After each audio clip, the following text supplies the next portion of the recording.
We're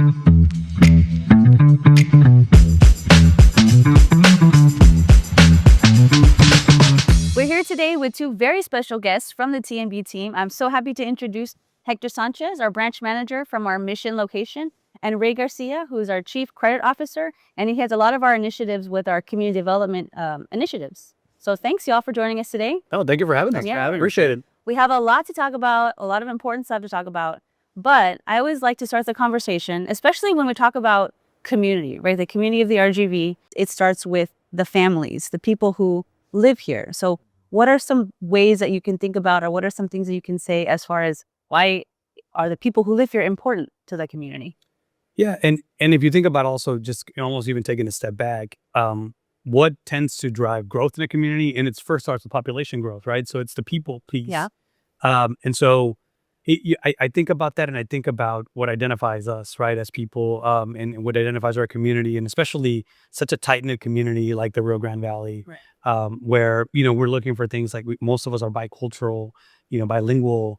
We represent not just, one piece of the culture, of the American culture, but there's a large Mexican American population here that bring its own set of values and priorities and things that are important to them. And so how we carry ourselves as individuals in order to make those connections is super important. I see the meaningful impact it makes when we have a conversation with a client across the bank. It's just being able to be relatable, Right. as an individual. Right. As a somebody that maybe understands business, understands their challenges, and I think that's what makes us human, and I think that's what helps us connect as well. So the people piece is so important. The linkages. That's right, the linkages. Yeah.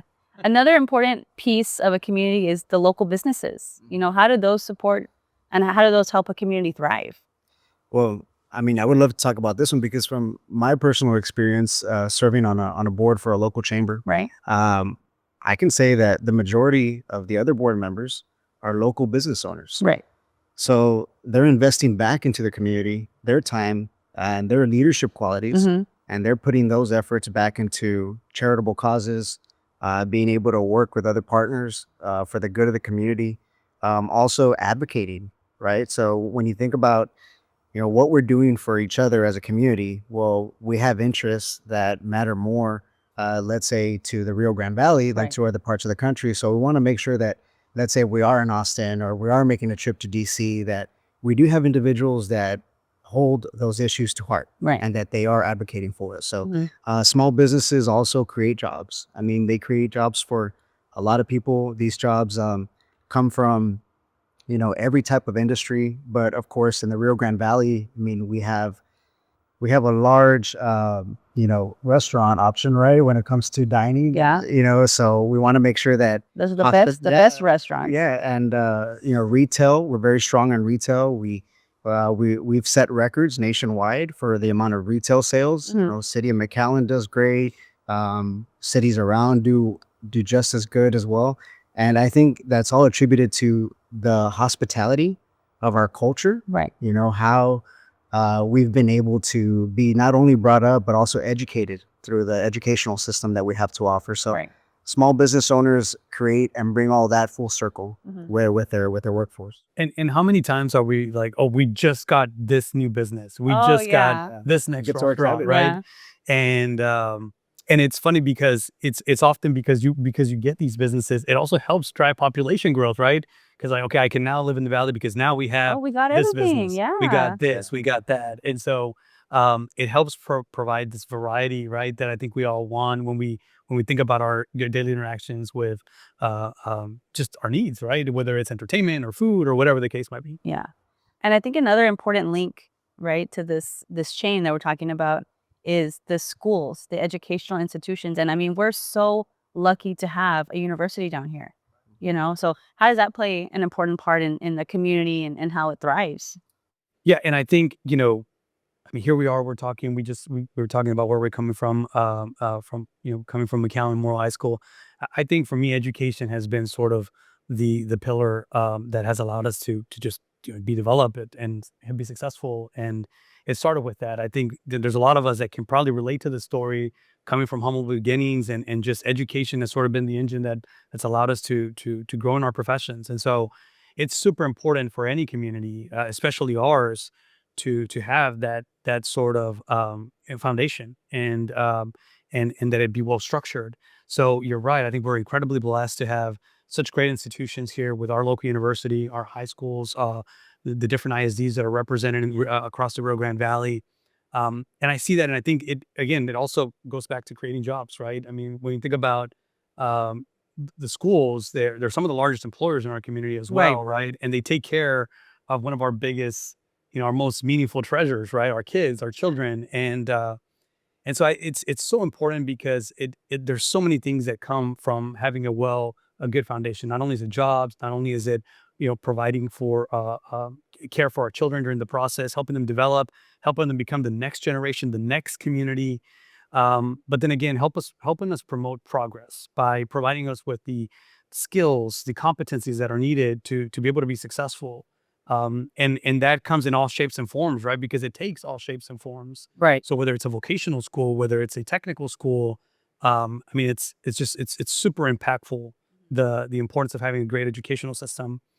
And one of the things that I'm really proud of also is, in addition to my day-to-day job, is we have a foundation, and I serve as the president of the TMB Foundation. And one of our priorities at the TMB Foundation is education, Right. because we see the impact that it creates. And so whether it's providing scholarships now to help create the next generation. Um, and what's really been impactful to me, right, as we think about this sense of community, the majority of our students, if not all of our students, from what I can recall right now, when we talk about where they're going to school, some of them are staying, Yeah. some of them are leaving the Valley. But overwhelmingly, everybody tells me, I want to develop this skill set to come back to my community Right. and use this knowledge, this new skill, these technical abilities to help my community prosper. And that's just super powerful when you think about that. Yeah, and I think Yeah. the community that has been built right now, you want to bring it up. You want to bring up like the group average, right? Right. You want to have this new technology, these new medical procedures, And so having this generation of I don't want to say kids, but these young adults that want to go off, better themselves, and then bring that knowledge right back, right? They want to help support the community that raised them. I heard the stat recently, and I don't remember the exact stat, but what I will say is, when we looked at the number of new businesses that have opened in the United States over the last few years, overwhelmingly the number of new businesses that have been opened have been Hispanic-owned businesses. And I like to think that, and as I think about our community, only because it's when we think about our population here, we're overwhelmingly a Hispanic Right. population, and I think it's because education has done a great job at training us, at making us aware of what we need to do to develop ourselves, not just in the professional world, but also in how to become a business owner, an entrepreneur, et cetera. And so it gets me really excited about our future, because I think there's certainly this enhanced awareness now, and I think this goes to financial literacy too, which I know we'll talk about some more. And you see it in the numbers and you see it in the data. And I just think that's super powerful when we think about that. And to add to that, I mean, the role that financial institutions play partnering up with your local schools and your educational facilities is that, we help identify the need, Right. right? So what's the need in the community? What skills are required, to attract, let's say, larger corporations to the Rio Grande To Valley? move down here. And educational facilities are able to do that. And schools right now, like STC, UTRGV, that we like to say is the best university in the country, has been doing just an awesome job. They've been doing an awesome job at that. And so, yeah, Visa, right? There you go. Yeah. But it's something that, we also play a role in financial education as well. So whenever we can go in there and give some financial advice, we partner up with our schools. And that's just, it's amazing to see how we've established a coalition of community banks Right. that are able to go out there and to be able to spread this information out to our students. And I think that's just a great part of it. One other selfish plug, but just because you said a lot of things that reminded me of this, and because it speaks to education and the power of community. So recently we worked with one of the local ADCs, UTRGV, and we were thinking about the banking industry and what are some of the gaps, and whether skill gaps and knowledge or whatever the case might be, to foster the next generation of bankers, right? Right. Because we need to figure out a way to continue to make banking relevant and exciting, and especially when you think about career opportunities, because Yep. it certainly made a huge impact when we were growing up. Now there's so many things that are happening with technology and things like that, that perhaps it goes a little underground or undershadowed nowadays. Yeah. So as we looked at employers, we talked about how schools make up some of the largest employers. We know hospitals, for example, make some of the largest employers in our community. Banking and financial institutions also make some of our largest employers, right?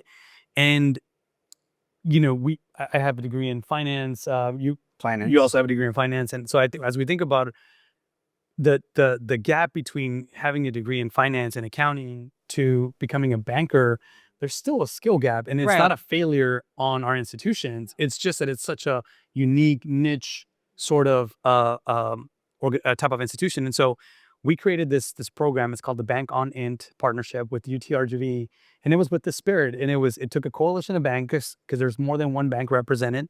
There's a total of 5 community banks represented.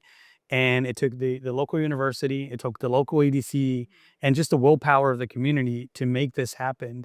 We had some influence as well from the local mayor and other institutions. So to make this really impactful program, it's going to create the next generation of bankers. So again, speaking towards education Oh and the power yeah. of goodwill and And collaboration. sometimes it's not necessarily a classroom education, because part of this program is they spend time in the branches. They Real world. spend time, yeah, they spend time to really understand and to see what all that goes into it. And so speaking of the organizations that are part of it, that's also a link to this chain that we're talking about, these community organizations, the EDCs, the chambers. So how do those play a role in community and making sure it's successful and it's thriving?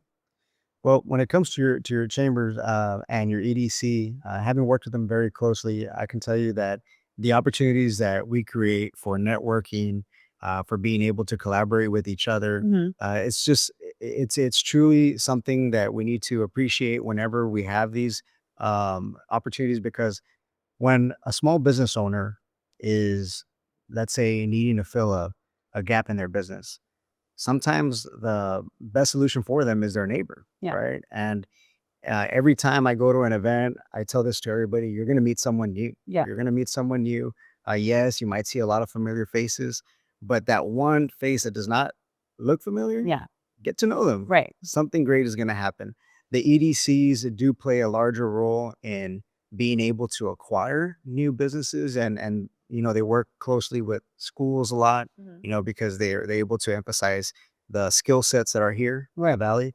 They also they talk a lot about the entertainment. I know you mentioned that. So a lot of corporations say, hey, well, we have employees that are going to be living down there. They've never been there before, but what can they do on their spare time, right? Yeah. The work-life balance is something that's very important to a lot of employers. Mhm. So the EDC sells on all those points, tries to get businesses down here. And then the chambers, what we're doing is we're just trying to sustain the business as much as we can for you, being able to, facilitate marketing, advertising, So many everything that has to services do with that that. y'all can help them Right, with. right, Yeah. yeah. So aside from that, the advocacy. So it's a lot of it's a lot of work being able to be as consistent as the chambers are, but it's so rewarding at the end. Yeah. It really is, and it's a lot of time. It's volunteer time Mhm. that we do.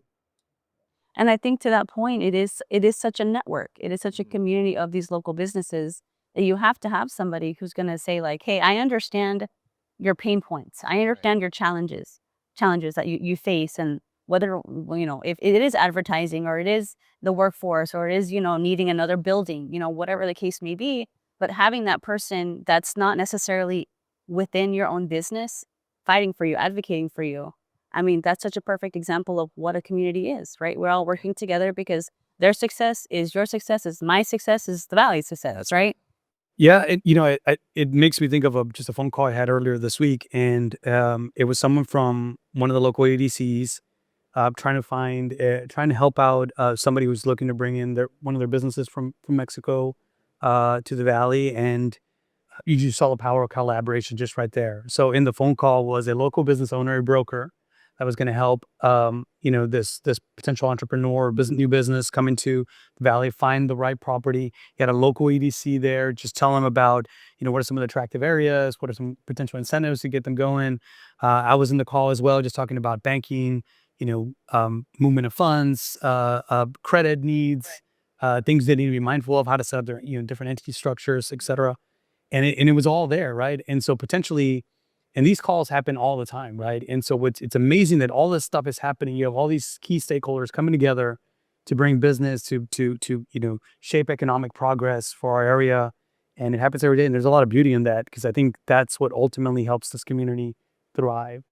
And it's also the behind the scenes, right? It's not necessarily up front, like y'all's first interactions with the bank. You didn't realize maybe that was all going on, behind the office doors or in different groups.